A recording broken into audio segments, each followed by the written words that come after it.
I want to talk to you today about your time for release. We all have things come against us and try to hinder us and keep us from our destiny. Can be a sickness, depression, child. Of course, sometimes we're dealing with things that have been passed down, dysfunction. It has been in our family line for generations, addictions, low self-esteem, poverty.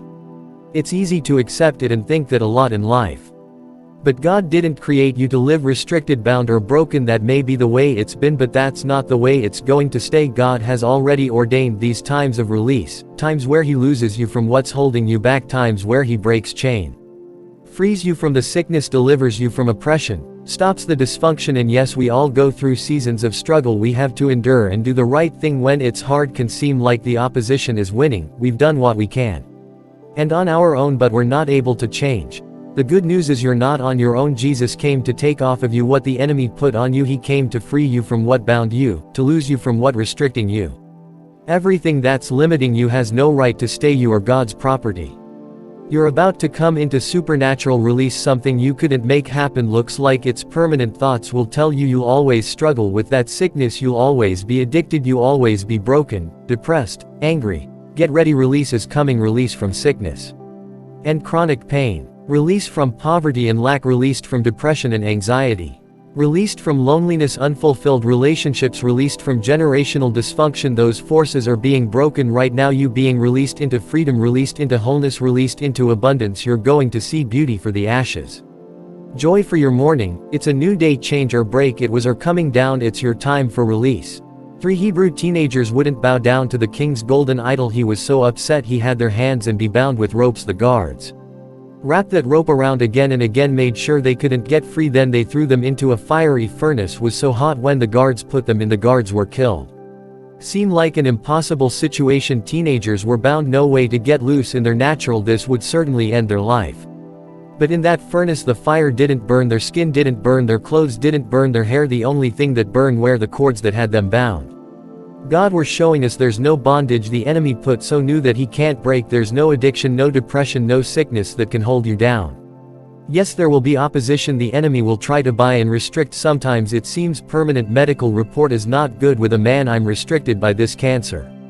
A child's off course. This addiction, this anger, this loneliness is holding me back. Those cords are only temporary. Your time of release is coming. The same God that burned up the ropes that were holding them captive is about to burn off was restricted you. And a significant that God could have brought them out that far, still bound up. When the king checked on them, could have seen them still alive, brought them up, then untied. That still would have been a great miracle, but God on purpose caused the cords to be burned. All He wanted is to see Him not just as a God who protects, but as a God who releases, a God who freed from oppression. A God who breaks bondage is a God who antis cords that if confined you. Maybe it's people that are holding you back, unfair situations or injustice like these teenagers. You've done the right thing, but opposition came and now it's like your hands are tied, is limiting your destiny. The good news is there's a fourth man in that far with you, not only to protect you, that's great, but he's also there too for you. The enemy tried to use the fire to stop your purpose, but God's gonna use it to burn up. Was limited. New releases coming, freedom is coming, healing is coming, breakthroughs are coming. I don't know Jah about this anxiety a long time. These people at work have always been against me. Nobody in my family is really successful. No, you have to receive the release snack or happen if you're talking yourself out of it. Filled with doubt, victory starts in our man. To know that out, get an agreement with God. Father, I believe it's my time for release in every fourth it's holding me back is being broken, that you are taken off of me was trying to stop me. I talked to a young man as a little boy. He had a dream to become an engineer. It's very bright, had these big goals. His father passed at a young age. He was raised by hard-working single-parent mother. She did her best, but she wasn't around that much. He started running with the wrong crowd. Got involved in drugs, grades went down, didn't get the scholarship he was hoping for. He went to junior college, but he would hardly show up for class. He ended up dropping out for 16 years. He was addicted, depressed, broken, and lonely. Helix.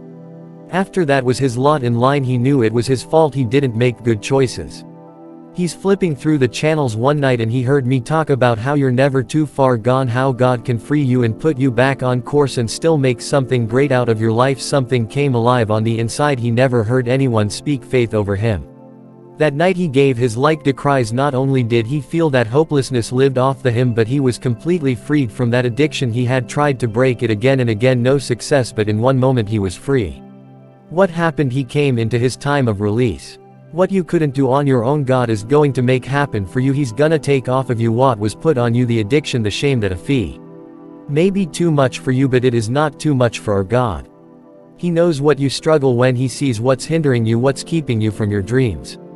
Seems like it's permanent, it could never change, but like this young man, your time of release is coming, freedom is coming, healing is coming, your dream is still coming. Things that have hindered you are being broken, cords that are bound you, addiction, Jones, bad influences, generational dysfunction, those things that have you tagged up are being burned. All God's about to step in and do what you could not do. You going to feel a supernatural string of power that enables you to bring bondage, favor that cat port. You are here. This young man went back to school and he just graduated with his engineering degree, and he already has a position land up at a big company. He's engaged to a beautiful young woman. They're here at Lakewood every week.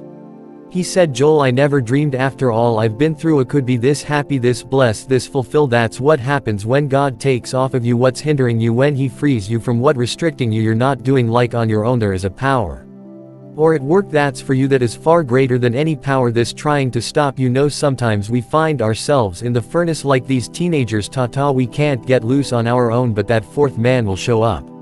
Not just to protect you, but He's going to free you. He's gonna break addictions, break a lack and struggle. He has these times of release where He's going to do what only He can do. Luke chapter 13. Jesus was in a synagogue teaching and He saw a lady that had been sick for 18 years. She was being overrun, not able to stand up. He was the Sabbath. They weren't supposed to do any work on that day. The religious leaders were standing there watching Jesus to see what He would do. He said that them should not this woman whom Satan has bound be loose from this sickness. He said the enemy has bound this woman, the enemy has put something on her, this restricting her and keep her from enjoying her line.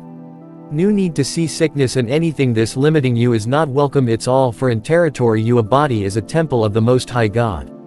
Jesus went over, said to her, Woman, you are loose from your sickness. Instantly she was here. She stood up, striped, first time in 18 years. That's what happens when God releases you from what the enemy put on. New healing comes, freedom comes, victory comes. There may be things that have you bail, a sickness, an addiction, a problem at work that won't seem to go away.